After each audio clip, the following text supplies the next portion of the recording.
Madame, Monsieur, bonjour. Week-end mouvementé pour le MPP dans les préparatifs des échéances de 2020.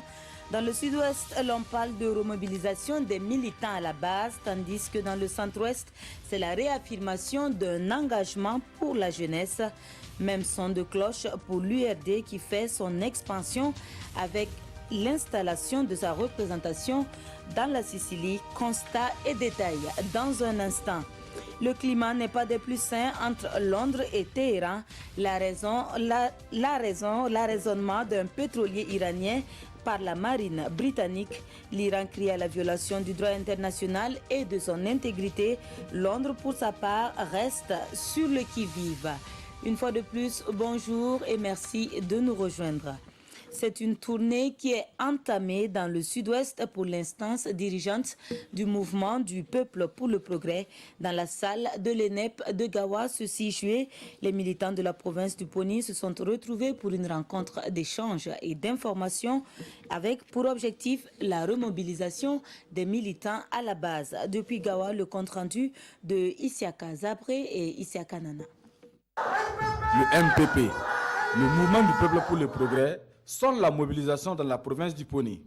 4 heures durant, la délégation du bureau politique national, conduite par le président par intérim et les militants, ont passé en revue la vie du parti, les batailles électorales à venir et surtout les questions d'actualité, notamment la fronde sociale et la situation sécuritaire du pays.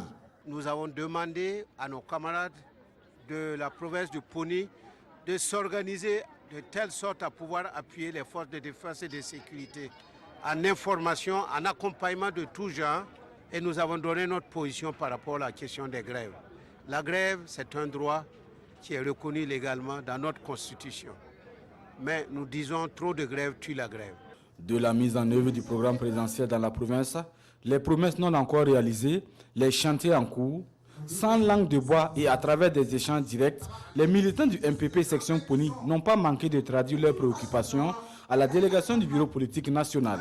Une rencontre qui a surtout permis de remobiliser les militants à la base. Les promesses qui ne sont pas encore réalisées, et nous les avons recensées, et nous avons demandé aux représentants des ministères qui nous ont accompagnés, qui ont donné des informations importantes aux maires, aux populations, qui montrent que pour la plupart des projets, il y a une dynamique en cours. Les gens se sont déplacés de 10 communes de la province. Toutes choses qui montrent que les militants sont toujours engagés, convaincus qu'effectivement, la seule alternative pour notre pays, c'est effectivement le MPP avec son président Roch-Marc Christian Kaboré. 2020 est une année électorale au Burkina Faso et le président par intérim du MPP d'inviter les militants à se faire établir des documents d'identification afin de permettre au président Roch-Marc Christian Kaboré de remplir pour un deuxième mandat.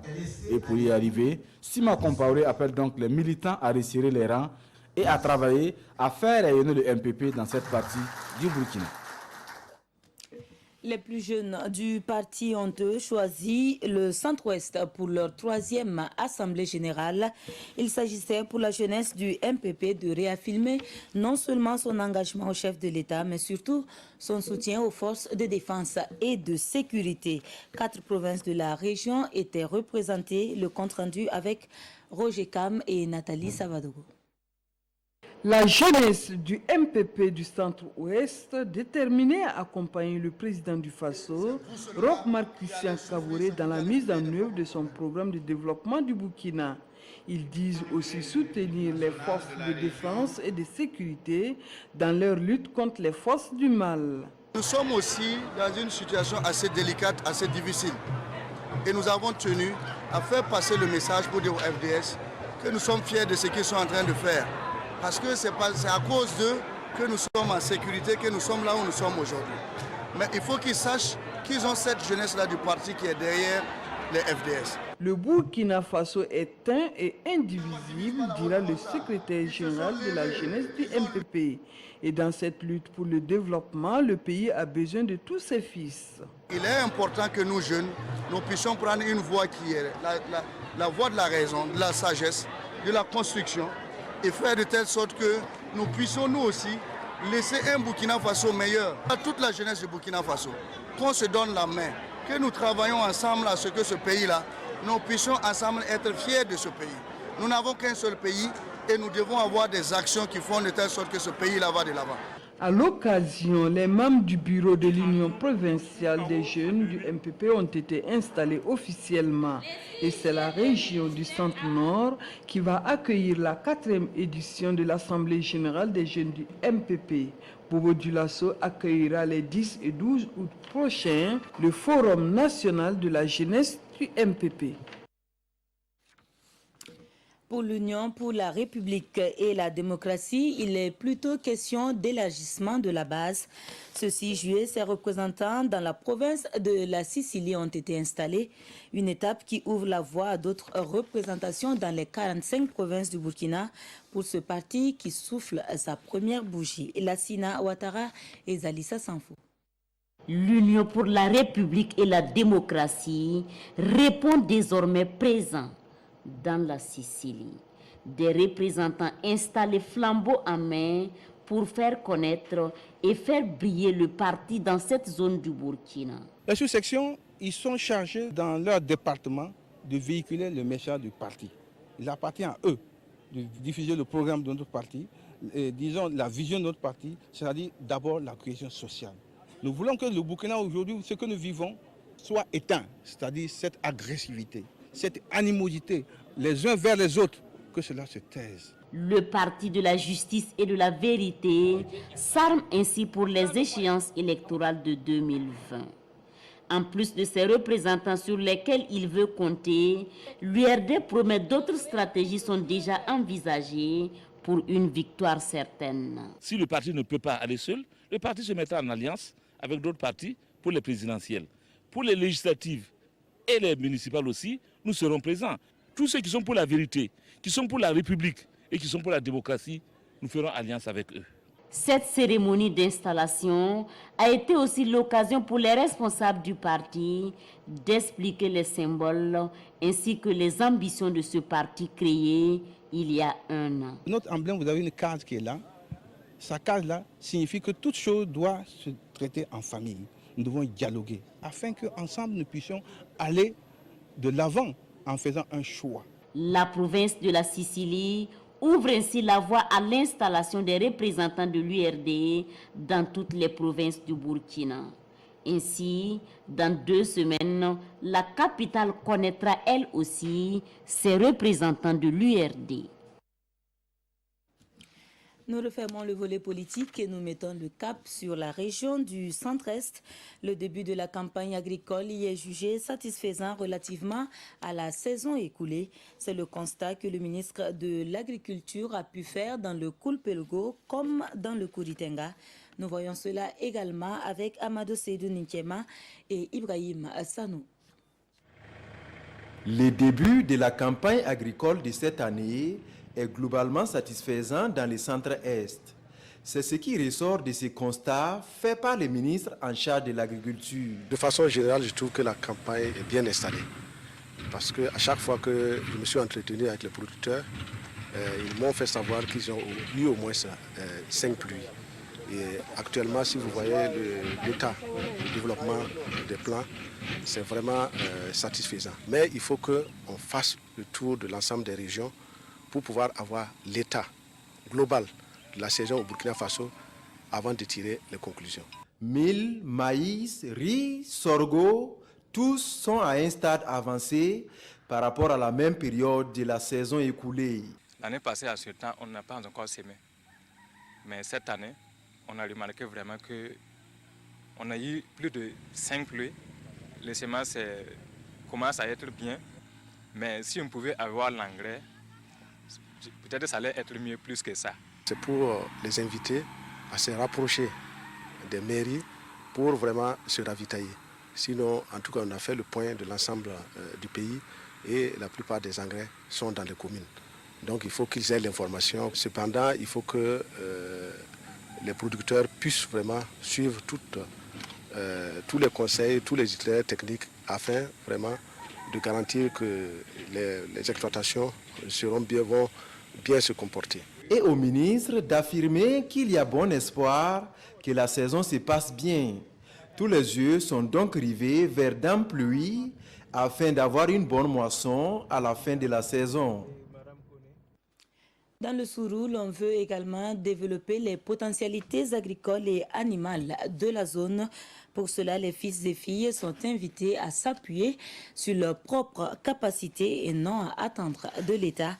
Ce message clé a été délivré au cours d'un colloque pour le développement du Sourou ce 6 juillet. C'est une initiative du cadre d'appui aux initiatives de développement de la province. Les détails avec Gérard Sommet et Ismaël Diloma Sirima. Des enfants du Sourou répondent favorablement à l'appel pour le développement de la province et du Burkina Faso. À travers un colloque, ils veulent trouver les voies et moyens pour développer les potentialités du Sourou. Il s'agit notamment d'idées pour accroître la production agricole et animale. Ils mènent aussi des réflexions pour trouver des stratégies de transformation des produits agricoles et de l'élevage pour de meilleures plus-values. Ces recommandations donc alors seront soumises aux autorités publiques, politiques, pour qu'ils en fassent donc un outil de développement donc, du Sourou. Nous voudrons que les fils et les filles du Sourou se mettent autour donc de ces stratégies-là pour alors faire le développement donc, de la province. Paul Kabatieba indique que le capital humain est la première richesse du Sourou. À ce titre, il invite les habitants du Sourou à s'abreuver à la source de la connaissance afin de booster économiquement la province. Il appelle aussi les enfants du Sourou à se donner la main, car pour lui, les grandes victoires s'obtiennent dans l'unité. Au niveau des filles et des fils du Sourou, tout ce que nous pouvons faire pour susciter la création de petites et moyennes entreprises, tourner vers la production dans la zone de la vallée du Sourou, tourner vers la transformation des produits de la vallée du Sourou, nous devons le faire. Nous devons le faire nous-mêmes d'abord, avant que l'État puisse également nous accompagner. Et selon les participants à ce colloque, cet accompagnement de l'État pourrait se faire à travers l'aménagement du barrage du Sourou et le désenclavement total de la province. Message déjà passé et mis en pratique à Sinikéré dans la commune de Bindé. Par un effort commun, les ressortissants de cette commune du centre-sud ont fait l'acquisition d'une ambulance. À cela s'ajoute un collège d'enseignement général dont la réalisation se fera avec le soutien de l'État. Reste le désenclavement de la zone qui ne devrait pas tarder puisque des engagements sont pris dans ce sens. Sur les images de Alidou Badini, la cérémonie de remise de l'ambulance avec Wendata Nathalie Kaori. Le major du centre de santé et de promotion sociale de Sinikéré brandit ici fièrement les clés de cette nouvelle ambulance. Du matériel roulant acquis grâce aux filles et aux fils de la localité et qui vient soulager population et agents de santé. Avant, on souffrait trop. Pour une évacuation qu'on juge urgente, on appelle l'ambulance de Manga. Ça peut se trouver qu'il est en train d'amener une femme à Ouaga. Donc il faut attendre à ce que l'ambulance soit de retour ou bien demander recours à l'ambulance de Bindé, qui n'est pas facile aussi. En tout cas, l'ambulance, elle a bien arrivé. Tout le temps, il faut envoyer avec les motos, donc tout ça. Et voilà, on a demandé à nos frères. Et nous, on avait commencé à construire, à cotiser. Et nos frères de l'Italie, voilà, on les a contactés, moi en tant que le président des ressortissants. Et voilà, ils ont répondu vraiment à l'appel. En plus de l'ambulance, les ressortissants ont initié la construction du collège de la localité. Une mobilisation citoyenne pour un développement local, saluée à juste titre par le gouvernement. Comme l'a dit un célèbre homme d'État, il ne faut pas toujours se demander ce que son pays peut faire pour vous, mais ce que vous pouvez faire pour votre pays. Et je crois qu'ici à Sinikéré, nous sommes fiers de constater que les populations sont d'abord mobilisées avant de demander le concours de l'État. Malgré tout, le concours de l'État est bien attendu ici. Les doléances sont relatives à l'achèvement du CEG, à la construction de forages, à l'équipement complémentaire du CSPS et surtout au désenclavement de Sinikéré, une localité difficile d'accès. Sur ce dernier point, le ministre Éric Bougma promet des actions dans un délai maximum d'une semaine. Oui, nouveaux prêtres pour servir l'église famille du Burkina.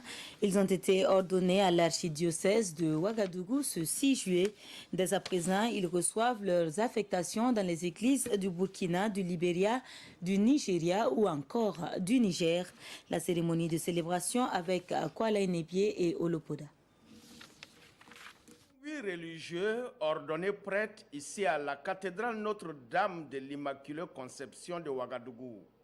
Ces nouveaux religieux ont pour mission de seconder l'ordre épiscopal et c'est une messe d'action de grâce qui a été célébrée pour accompagner ces nouveaux prêtres de l'église famille. C'est un don du Seigneur, car un prêtre, ce n'est pas pour un institut, c'est pour la famille, l'église famille de Dieu, c'est pour le Christ, c'est pour l'église, c'est pour le monde entier. Donc nous rendons grâce au Seigneur et nous souhaitons que ces instituts religieux, ces sociétés de vie apostolique qui collaborent avec nous dans nos diocèses puissent vraiment bien s'implanter et apporter la fraîcheur de leur charisme, leur zèle missionnaire pour qu'ensemble nous puissions donner Jésus au monde. Tout prêtre est un sacrement du Christ, c'est pourquoi le cardinal Philippe Ouedraogo a appelé ces nouveaux prêtres à un don total de soi afin de contribuer au rayonnement de l'Église. Je m'inscris dans la mission de ma famille religieuse, qui est une mission dans l'éducation.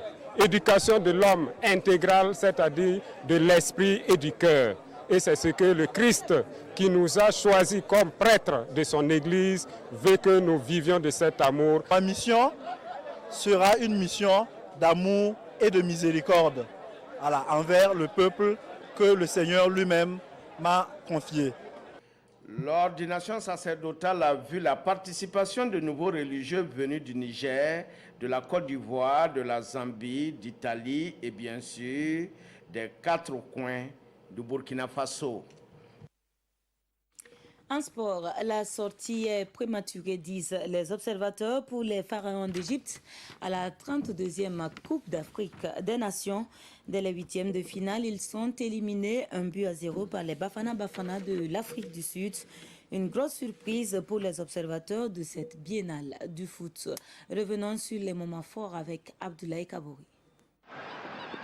Mohamed Salah, à genoux, éliminé, battu, en larmes. Mohamed Salah et les autres pharaons punis chez eux.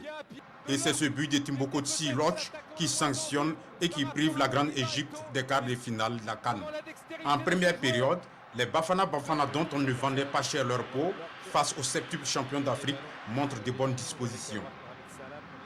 Mohamed Salah tente de réagir sur cette frappe. Devant la cage, Mohamed Salah, oh, ça passe à côté. Une deuxième chance. Tao, Sandile Nlati et les autres sont nullement impressionnés. Ils se créent des occasions de but. Le jeu est en partie dominé par les Sud-Africains. Ils étouffent les Égyptiens. Le pays organisateur montre qu'il est présent sur ce coup franc de son maestro Mohamed Salah. La frappe de Salah qui va passer largement à droite de la cage de Williams. La récréation intervient sur ce score nul et blanc. Des retours de vestiaires, Mohamed Trezeguet et les siens tentent de prendre les choses en main. Mais l'efficacité n'est pas au rendez-vous.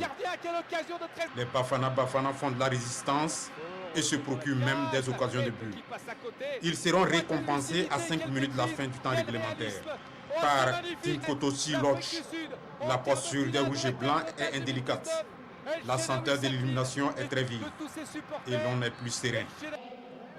Il en résulte donc une avalanche d'assaut dans le camp adverse sans réussite. Les Bafana Bafana sont bel et bien en quart de finale.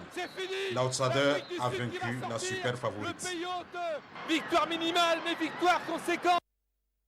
Et l'on apprend après le match que le président de la fédération égyptienne de football a limogé tout le staff avant de déposer lui-même sa démission. Hors de chez nous, les tensions persistent dans le golfe Persique après les attaques de navires en mer d'Oman qui ont occasionné de violentes accusations entre Washington et Téhéran. Cette fois-ci, c'est plutôt entre Londres et Téhéran que le torchon brûle, le Royaume-Uni étant accusé d'agir pour le compte des États-Unis après avoir arraisonné un pétrolier iranien. Le pétrolier Pacifique Voyageur battant pavillon britannique qui se dirigeait vers l'Arabie Saoudite est sain et sauf. Information délivrée ce samedi par les autorités à Londres. Un peu plus tôt, l'Iran avait nié avoir saisi le navire. Un commandant des gardiens de la Révolution avait menacé d'arraisonner un vaisseau du Royaume-Uni. Une bonne partie de l'opinion publique en Iran demande des mesures de représailles. Par exemple, la prise de navires britanniques dans le golfe Persique, ou au moins une inspection de ces bâtiments. Car la publication de photos de bottes britanniques sur le pétrolier iranien a blessé la fierté du peuple.